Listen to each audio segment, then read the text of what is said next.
Si Arvin ay isang matulunging lalaki. Wala siyang pinipiling tulungan, mapatao o hayop man ito. Minsan nga kakainin na lang niya ay binibigay niya pa ito. At kahit sapat na lamang ang kanyang pera ay mas pinipili niya pa itong ibigay sa mga nanlilimos.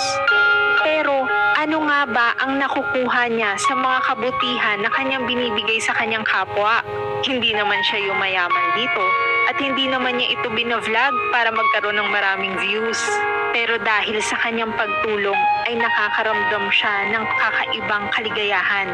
Tulad na lamang ng isang bata na nililimusan niya na ngayon natutupad na ang pangarap na makapag-aral.